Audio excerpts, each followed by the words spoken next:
Hello and welcome to Two Car Pros. Today we're going to be taking a look at how to replace the rear brakes on a 2008 Dodge Grand Caravan. There is a special tool you're going to need to complete this repair. It is a universal brake caliper resetting twisting tool. I go over it in the video when you need it. They're available at every auto parts store to rent basically for free. So you are going to need that to complete this repair. Other than that, let's go ahead and jump in. Alright, the first thing we're going to do with the vehicle on the ground and in park is break all the lug nuts loose with either a breaker bar with a 19mm socket like I have here, or your tire iron that came with the vehicle. And when you're braking, always brake down with gravity, so it's easier. And you can break them off in any order you want.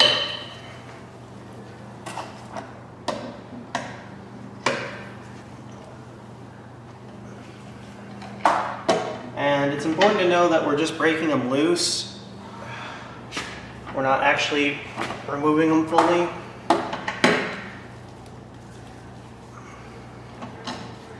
There we go. Now we can jack the vehicle safely into the air. If you need an awesome guide on how to do that properly for your vehicle, there's a link up here in the card and down below in the description. With the vehicle safely off the ground, we can now remove the rest of the lug nuts. Before I go any further, I want to remind you that the parking brake is now released as soon as I got the rear into the air. With all of those removed, we can remove our fake plastic trim piece, set that aside, and then remove the wheel and set it aside. Alright, the next thing we need to do is remove these two bolts that hold the caliper onto the mounting bracket. They are 13mm. Now I can remove the caliper from the mounting assembly and try your best to position it in a way so it's not hanging by the brake cable. I have it on the lower mounting for the spring resting there so there's no tension on the actual brake cable. That we need to remove our old brake pads.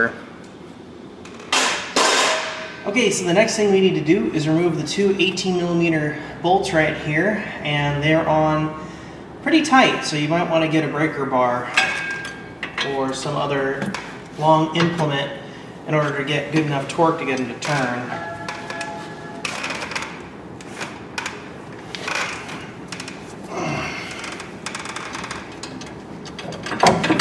There's the other, and now we can remove this mounting assembly and set that aside.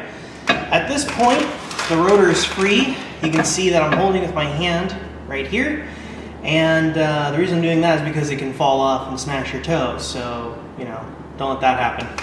Now I'm going to remove the rotor and we can move on. So the next thing we need to do is compare our old rotor over here on the right to our new one to make sure it's identical. We're going to be looking at how wide it is, how much surface area there is, and how many holes there are, and it all matches up, so we know this is the correct replacement. The next thing we need to do is grab some carburetor spray or brake clean and clean the rotor, because there's, like right here, is a little bit of manufacturer's grease, and you don't want any grease on your rotor or else it won't stop your car. So we'll give that a good cleaning, then flip it over. And now that's ready to go back on the vehicle. Alright, the next thing we need to do is compare our old brake pads, those are these two, to our new ones to make sure that they're identical. And yeah, you can see that they are in fact the exact same, so we are ready to put the new ones back in the car. For this next part, we're going to need a universal brake caliper tool. These are available to rent at local auto parts stores. They usually rent them out for free as long as you leave a deposit. Or you can buy them for decently inexpensive off of Amazon. If you own a vehicle that requires one of these, I suggest just buying it so you never have to go out and rent it ever again. So we're going to need one of these. You can't complete this repair without this. So the way that this works is the parking brake is operated via a ratcheting screw thing. So every time you pump the parking brake, it ratchets the piston further out, so that way it adjusts with the wear on the pads. So in order to walk this back in, we have to use that tool I showed just a bit ago. And the threads inside here are really fine, while the threads on this tool are pretty darn thick and coarse. So you can see that they're rather big. So we're gonna have to do a little bit of adjusting as we go. Now the size I'm using today is a size 3. It might be a different number in your kit, who knows? Just do trial and error and see which one fits. I just picked this one because it fits, and the notches go inside the notches on the piston. See, there's 2 notches just there, up top and down below, and there's 2 notches on this tool. So those 2 notches go in those 2 holes like that. Those 2 pegs go in those 2 notches, just like that. And then we can operate our tool. Okay, with our tool installed, it looks something like this. Now, we need to grab whatever size wrench fits on the end of here. My tool happens to be a 14mm. Put that on like that, and then we're gonna get some channel locks and hold this piece here, and this will help us wind it in. So this piston needs to be rotated as it's pushed back into the housing like it's doing right this second, and you can see that rotation there. You can see that rotating, which means it's going back in. And it's more about going slow and taking your time and readjusting this piece here. So you spin this big piece, big collet to the left, basically to readjust, and then you twist your wrench here to the right, and that'll spin it back into its housing. And it's more about going slow and taking your time than rocket shipping it back into its home. And when it won't turn anymore, stop. Then we can loosen this part by winding it in a little bit and take it apart. And we can see that the piston is fully recessed back into the caliper there. Kind of hard to see, but it is recessed. If your caliper won't go back onto the rotor because it's really, really tough, make sure your piston is fully recessed into the caliper. And another thing I want to talk about is the brake pads. So this is the old brake pad, you might remember it, and you can see it was not installed correctly because this notch here, this peg, nub, whatever you want to call it, was not inserted into one of the notches on the piston, so it never matched up, and it just kind of got ground, and the parking brake probably never even worked all that great, and it can interfere with the brakes working in the future. So when we install them, we'll make sure that this notch is in one of those holes. So even if we have to adjust it a little bit with that tool so the notch is in the correct position, we need to do that. The next thing we can do is reinstall the rotor here, and be careful because it can fall off and smash your toes.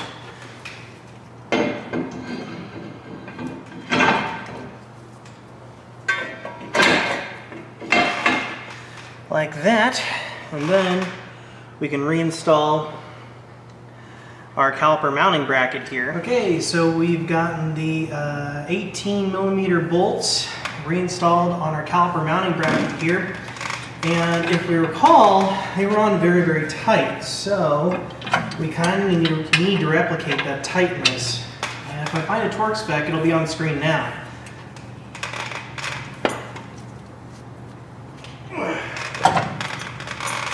But if you don't have a torque wrench, I'm not using a torque wrench, I'm just putting it on reasonably tight.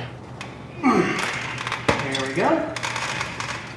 We can load our brake caliper with our brakes here, and making sure that this notch, kind of hard to see on camera, but that notch right there is inside of one of the timers I showed you earlier, one of those little indentations.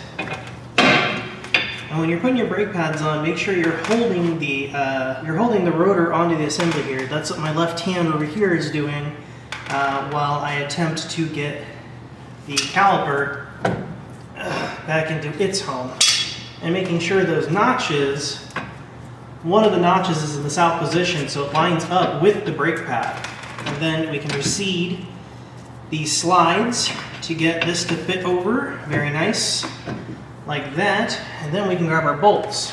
And we can grab our 13mm bolts and replace those, like that.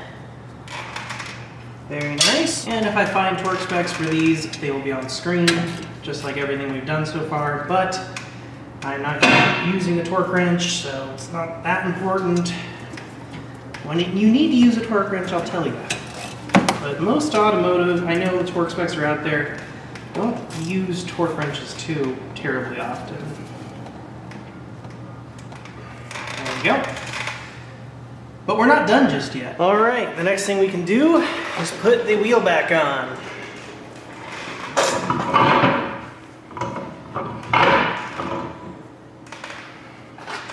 And if you have one of these fake plastic rim covers, you can replace that, making sure that the valve stem hole is where the valve stem is, as if you don't do that, people on YouTube will make fun of you. Now when you're putting on lug nuts, you always want to do it in a star pattern. And what I mean by that is you go and you just draw a star. And this applies to every wheel ever put on ever. So we're getting started by hand. Don't worry about getting them too tight just yet. We're going to do it by hand first.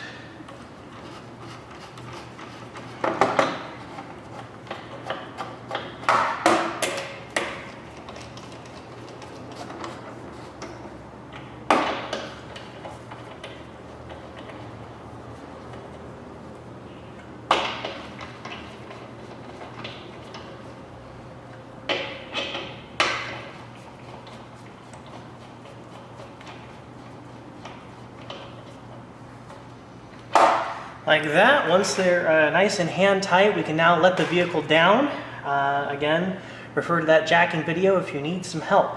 Using our torque wrench here. If you don't have a torque wrench, which is understandable, very tight is good, but the torque spec will be on screen if you do happen to have a torque wrench.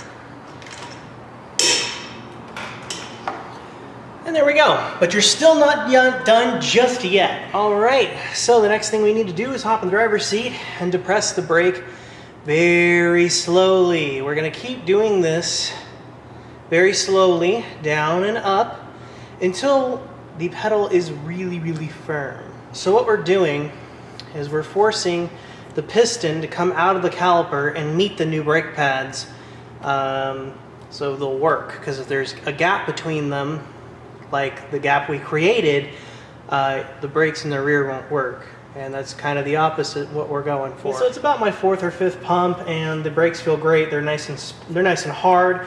Now the next thing we need to do, and we don't usually need to do this, but because this e-brake is that screw adjustment type, we need to work the e-brake a couple of times as well.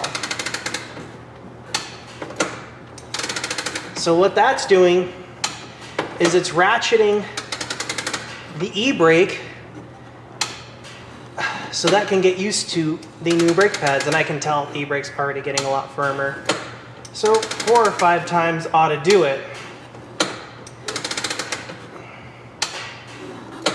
And there we go. But you're still not done just yet. Alright, so that is how you replace the rear brakes on a 2008 Dodge Grand Caravan. It's a pretty simple repair once you have that special brake caliper tool. Other than that, I will have to say you are not done just yet. You're going to need to take the vehicle out on the road and accelerate to 10 miles an hour, no faster, and come to a gradual stop. The reason you're doing that is because the brake surfaces are brand new machine surfaces, so they are not married just yet. So you need to do that about 5 to 6 times to get those machine surfaces to mate, because if you don't, those machine surfaces could create a glaze if you just hammer on them once real hard, and then the brakes don't meet correctly and the brakes won't work. So that's really, really important. So you accelerate to about 10 miles an hour, come to a gradual stop, do that 5 or 6 times in a neighborhood, somewhere quiet, somewhere you're not going to be a nuisance. Do that and your brake job's all done, and you did all yourself and saved hundreds of dollars. That has to feel good. You know what could feel even better though is subscribing and ringing the notification bell down below. You might have noticed that we are in a new area than previous videos, That is because the building where I used to do this Two Car Pros video series was recently sold, so I had to move to a new spot. So I'm sorry if this video is a little bit of a train wreck. It is not up to the quality I usually like to do with 2 cameras and a better mic and more lighting, but I'm working on that. These last 3 weeks have been an absolute whirlwind of getting everything moved and ready. So this is the first video. It's a little bumpy in the new location, but I promise we're gonna get better. Thank you so very much for watching. Make sure you're subscribed, and I'll see you next time.